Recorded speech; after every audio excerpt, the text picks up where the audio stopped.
The Galactic Concord had existed for over 9,000 standard years, a sprawling, interstellar alliance forged not by friendship, but by necessity. War had nearly wiped out half the intelligent species in the galaxy before the Concord brought a kind of balance, complex treaties, economic dependencies, and mutual deterrence. Its power rested on stability, on predictability. So when a newly recognized species called humans from a barely charted death world called Earth was offered provisional trade agreements and instead replied with blunt independence, the Concord hardly noticed but one race did: the Korathi Dominion. The Korathi had always been predators, a war-born culture from a high-gravity world of molten rock and caustic storms. Their doctrine was simple: strength must be shown to be respected. In their eyes, Earth's refusal to acknowledge galactic protocol wasn't defiance, it was an insult, and insults had to be punished. Korathi warlords demanded Earth submit tribute, refined metals, data cores, and a percentage of their planetary labor force. It was, they claimed, a small test of loyalty.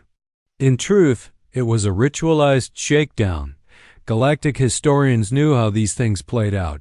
Newcomers either bowed or were broken. The Korathi never anticipated a third option. 3 days after the demand was transmitted, Earth responded. Not with a diplomatic delegation, not with apologies. Just a simple message broadcast on every major galactic relay: we're not paying. The words were followed by no explanation, no posturing, no threats. Just cold, final defiance. The response. Across the galaxy was amusement. They don't know who they're dealing with, scoffed a Yelshari ambassador. Another Deathworlder species with more bark than bite, one Gernexi general said. To the Concord, Earth was still a curiosity designated a Class 12 Deathworld, a term usually reserved for planets with lethal climates, dangerous fauna, and biologically aggressive ecosystems. Few realized the true implication of the label. The Korathi certainly didn't. Within 6 solar cycles, they deployed the first punishment fleet, 200 warships, including 6 dreadnoughts, 12 troop carriers, and a swarm of escort fighters. It was more than enough to humble a minor planet. They never made it back. The last transmission received from the fleet was a fragmented visual transmitted unintentionally, caught in the dying gasp of a shattered relay ship. It showed a field of fire, Korathi ships burning. And in the center of it all, something monstrous. A human warship, nothing like the sleek cruisers of the Concord. It was ugly, brutal in its design-spiked armor plating, jagged hull edges, and massive engine ports glowing like open wounds. Ship wasn't in orbit. It had emerged from Saturn's rings, an ambush perfectly timed. One dreadnought tried to engage it. The human ship, later identified by intercepted telemetry as Retaliator 1, cut through it with a single shot. A kinetic rod accelerated to near relativistic speed. The impact cracked the dreadnought in half. Secondary explosions followed, screams. Static silence, then nothing. The signal cut off. Back in the galactic core, the Concord scrambled. In emergency session, leaders of 27 species viewed the transmission on repeat. Some thought it was fabricated. Others insisted it had to be some unknown Concord weapon, turned rogue. But one thing became clear. Earth had not fallen. The first punishment fleet had not returned. And Earth had not explained itself. No boasts, no retaliation, no diplomacy. Just the void. For the first time in centuries, the Concord stared into uncertainty and felt fear. The Korathi, furious and humiliated, called for an even greater response. They demanded a full-scale campaign to crush Earth and remind the galaxy. Who ruled? A show of power. A reckoning, but not everyone agreed. Whispers began to circulate in the outer systems. What kind of death world produces a ship like that? What kind of species doesn't blink at the threat of war? What kind of people simply say, no, and mean it? And most disturbing of all, what else have they been hiding? War had been declared. The death of the Korathi First Punishment Fleet should have been a declaration of war loud enough to echo across star systems. But Earth didn't gloat, didn't issue ultimatums, didn't even respond. They simply waited. The Galactic Concord, meanwhile, was no longer laughing. That initial smirk had vanished from every diplomat's face and every general's warboard. What had once been dismissed as a tribal upstart planet had just annihilated one of the most aggressive military forces in known space without deploying a single diplomat or ambassador. So the Concord sent observers. At first, they sent drones and long-range probes. When those vanished near Jupiter's orbit, they turned to espionage. A team of covert analysts infiltrated the Sol system on civilian transports, disguising themselves as researchers or traders. Their mission: assess Earth's military capability. Results shocked even the most hardened skeptics. Earth wasn't militarized, Earth was a weapon. The entire Sol system had been fortified in layers. There were satellite webs around every major planetary body. The asteroid belt had been converted into a minefield, with thousands of kinetic slingshot launchers and stealth missiles hidden among the rocks. Even Pluto had a defensive array that could blind long-range sensors, and beneath it all was human ingenuity, a chaotic, brilliant madness that turned everything into a potential weapon. Terraforming engines were converted into repurposed fusion bombs. Civilian satellites hid laser turrets. Ice moons had railgun emplacements, but even that wasn't what frightened the Concord. Analysts the most. It was human history. The galactic database had very little data on Earth's past. The humans hadn't volunteered much when they joined the Concord, just some vague cultural exports, limited trade manifests, and the odd, awkward ambassadorial meeting. But now that war had begun, Earth's true past was uncovered. The Concords. Archivists and historians began examining Earth's timeline, and they recoiled in horror. No other species had come close. Wars on planetary scales, dozens, hundreds of them. Empires rising and collapsing in cycles of bloodshed. The Age of Fire, the Atomic Era, the digital conflicts, the Resource Wars, the Skyfall event, and still humanity survived more than survived. They learned humans had waged war not just for survival, but as sport, as religion, as business. Entire generations had grown up in conflict zones. Children played with simulations of war. Teens ran drills. Civilians trained with weapons for recreation.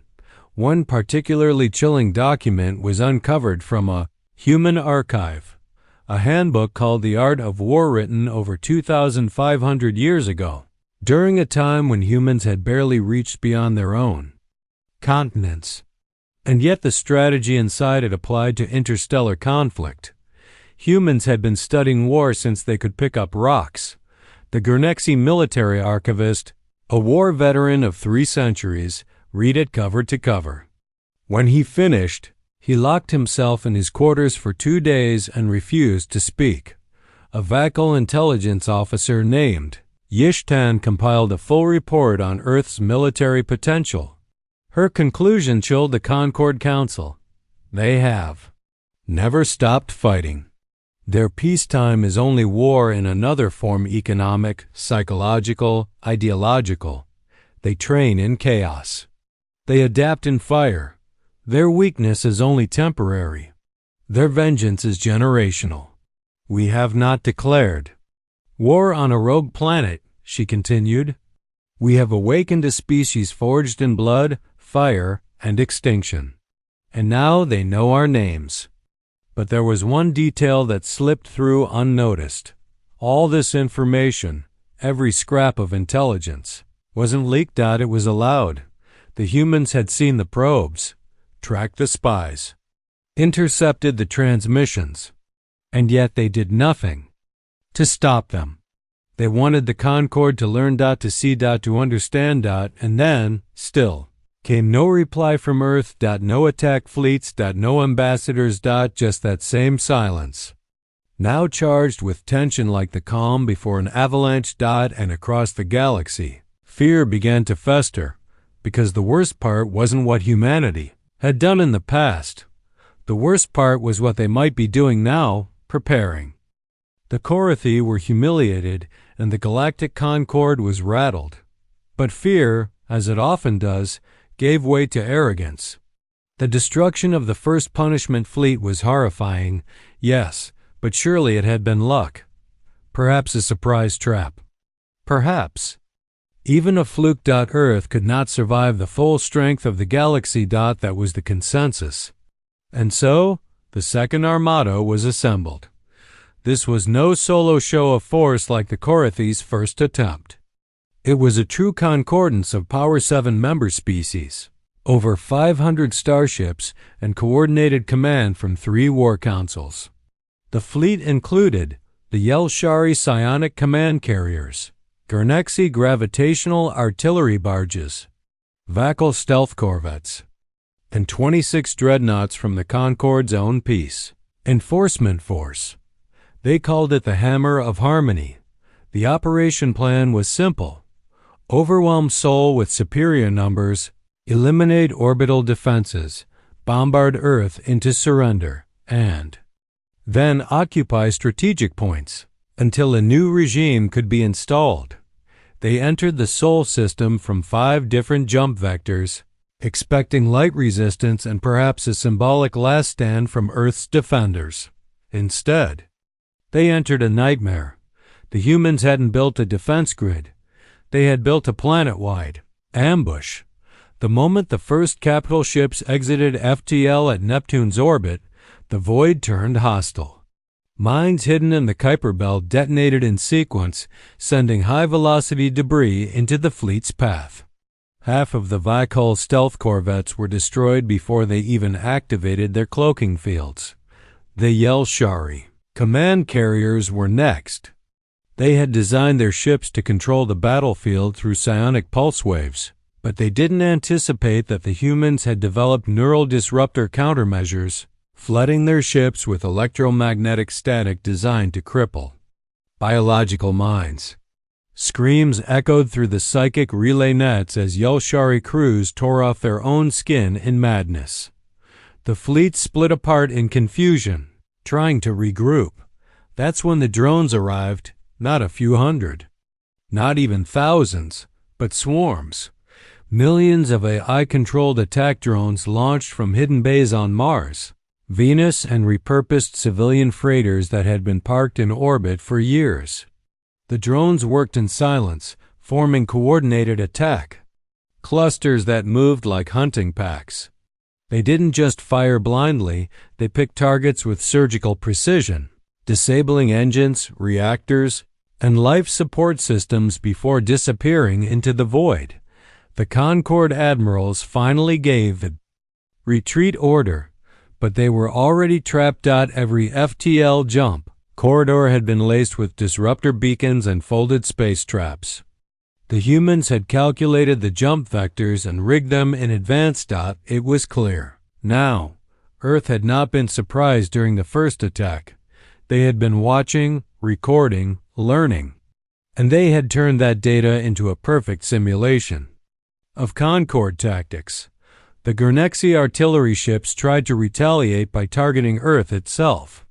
It was a last-ditch maneuver, glass the surface and end the war in one genocidal act. They fired. The projectiles never made it. Network of kinetic interception. Satellites activated in low orbit, turning the sky into a shimmering net of vaporized metal and ion fire. The Gurnexi captain cursed as the Earth's surface remained untouched. Then Earth finally responded. The transmission was simple, a video feed, broadcast on all open Concorde military channels. It showed the wreckage of the first punishment fleet, floating above Saturn. Behind it, the same human warship, Retaliator 1. Its hull was now adorned with alien glyphs, not human ones. The glyphs of every fleet it had destroyed. A voice followed.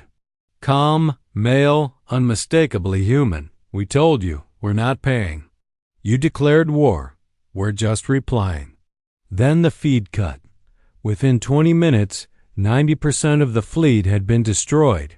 Those who managed to flee didn't celebrate survival, they carried nightmares back with them. Reports were filled with desperate contradictions. They jammed our thoughtnet before we even arrived. Their drones predicted our movements before we made them. The humans knew every strategy before we used it. It wasn't war. It was a controlled collapse. The Concord Council went into lockdown. The Corathi homeworld declared martial law. And throughout every spaceport and military base in the galaxy, one question began to rise. The ruins of the Second Armada drifted silently through the Sol system, broken metal tombs among Saturn's rings and Jupiter's shadows. Over 500 ships had entered the system. Fewer than 20 made it out. The Galactic Concord was stunned. This wasn't just another loss. It was a total military collapse executed with terrifying efficiency. Earth's defense wasn't a wall. It was a trap layered across millions of kilometers of space, a fully automated war machine embedded in the solar system's architecture. And still no human fleet had launched. Earth hadn't sent ships, hadn't deployed soldiers. Everything, the drone swarms, the planetary interceptors, the ambush nets, had been automated. Humanity hadn't even begun to fight with its actual force yet. That realization broke something in the minds of the Concord's top commanders. For centuries, the Alliance had known war as a distant thing, clean, calculated and executed in controlled skirmishes between elite fleets. Casualties were rare. Destruction was minimal. Diplomacy usually resolved everything, but Earth didn't. Play by those rules. In fact, as researchers dug deeper into human culture, they began to understand something far more disturbing. Humans didn't fear war. They perfected it. Psychological divisions of the Concord began compiling profiles on human behavior. The data was beyond alarming. Humans trained for combat from childhood, not formally, but through games, stories, simulations. Their greatest sports emulated war. Their most honored historical figures were not philosophers or inventors. They were generals, rebels, revolutionaries. The Gernexi analyst Rilha wrote in her report, "The human spirit does not tolerate war, it thrives in it. They do not collapse under pressure, they become more focused, more lethal. Conflict sharpens them. Pain strengthens them. Loss does not stop them, it enrages them." Even worse were the recovered battle recordings from the surviving Second Armada ships. One clip, marked for restricted viewing only, showed a boarding squad of human special forces breaching a Yelshari command carrier. The humans moved in absolute silence, faces unreadable behind visored helmets. They didn't scream. They didn't chant. They didn't even hesitate. In under 90 seconds, every Yelshari officer was dead. In the final seconds of the footage, one human soldier paused and looked directly into the ship's internal camera. He didn't speak. He simply placed a small flag, a scrap of cloth with the Earth emblem, onto the ship's shattered control console. Then he vanished into smoke. The Vakel Prime Counselor, upon viewing the footage, was heard whispering, "These are not warriors. These are ghosts in human skin." As terror spread, more troubling facts emerged. Humanity had not shared its full technology with the Concord when it joined. Their public tech portfolio, basic FTL drives, low yield, plasma weaponry, rudimentary AI, was a facade. In reality, humans had mastered quantum-locked encryption, adaptive neural warfare, and zero-point weaponry decades earlier. Earth's civilian network defenses were more advanced than most. Concord military encryption, the humans had lied about. Their strength. No, not lied. They had observed. They had played weak. Played dumb, listened, waited. And once the Concord showed its hand, Earth folded space around the table and shot everyone holding cards. 1. Zentari philosopher offered a theory. Perhaps humans do not see war the way we do. For us, it is the worst thing. For them, it is an old friend. A language they speak fluently, a force they harness like gravity. They do not flinch at it because it is part of their DNA. We look into the darkness and fear it. The humans were born in it. Panic set in across the Concord. Worlds near Earth's trade routes went dark. Embassies were evacuated. Border systems shut down FTL lanes. Entire planets voted to declare neutrality overnight. The Korathi, now isolated and exposed, roared for a third offensive. But even their allies pulled away. No one wanted to provoke the humans again. Not after what they had seen. Yet through it all, Earth remained silent. No ambassador stepped forward. No demands were made. Humanity had spoken only once since the war began. You declared war. We're just replying. And that, perhaps, was the most terrifying part. The deadliest species in the galaxy didn't want conquest. They wanted to be left alone. The Galactic Concord had no plan left. 500 ships destroyed. 7 species humiliated. 2 entire fleets shattered by a single Deathworld species that hadn't even left its system. Earth's war machine hadn't marched, hadn't spread, hadn't conquered, and that was the part no one could accept, because it meant one thing. Humanity hadn't started the war. They had finished it. Before it had even begun. Now the galaxy waited in a tension so sharp it threatened to split it in half. Across Concord space, governments activated emergency protocols. Worlds constructed panic shelters. Civilian networks were flooded with images of the destroyed fleets, of the unmarked Terran warship Retaliator 1, and of Earth itself, hanging in space like a sleeping beast. But humanity did not gloat. They did not issue a final ultimatum. They did not demand surrender. Instead, a signal was sent. One small message, BROADCAST, directly to the Concord Council from an Earth-based relay. A lone human envoy stood calmly in the center of the transmission chamber. She wore no military insignia, no armor. Just a dark gray suit, hands folded behind. Her back, her expression unreadable. The chamber went silent as her voice rang out. We have calculated 87 paths this conflict could take next. In all but 2 of them, further aggression from the Concord results in the collapse of galactic civilization within 40 solar cycles. She paused. Let the weight of the word settle. We do not want to be your enemies. We did not start this, but we finish what others begin. Then she reached down and placed a small black cube on the table before her. This is a projection. It simulates Earth's counteroffensive should we choose to launch one.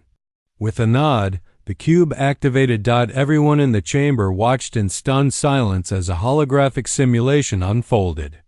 The image showed the capitals of every major Concord species, overlaid with tactical readouts. Then the timeline began. Hour 01. Planetary defense grid shut down across 3 sectors. Hour 06. Orbital platforms destroyed with pinpoint kinetic strikes. Hour 12. AI sabotage triggered across core data systems. Hour 16. Entire military fleets detonated from within via embedded Trojan systems. Hour 36. The last Concord capital world burned in silence. Not a single Terran warship was shown launching. Not a single soldier was seen. Just invisible, unstoppable collapse. As the simulation ended, the envoy spoke once more. You declared war. on the deadliest species in the galaxy. This is what that means.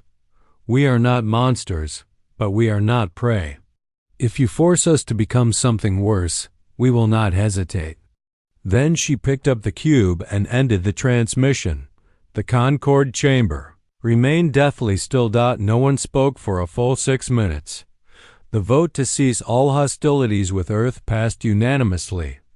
The following days changed galactic history. Corathi Dominion collapsed into civil war. The species that had first demanded Earth's tribute now begged for it to remain neutral. Concorde embassies were re-established on Earth, but this time with full diplomatic parity. Earth refused reparations, refused territory, refused dominion. Their only request to be left alone, and the galaxy listened. But what haunted the Concorde most, what echoed in their darkest dreams, wasn't Earth's power. It was their restraint, because everything humanity had done was measured, controlled, at any moment. They could have gone further, could have launched those fleets, could have erased entire species, but they hadn't. They had chosen not to. That meant they weren't just dangerous, they were disciplined. And that, more than anything, terrified the galaxy. In the decades that followed, a new proverb passed between captains, generals, and diplomats. It spread faster than light, whispered from world to world like a quiet prayer of survival. If you must challenge a Death Worlder, make sure it isn't a human.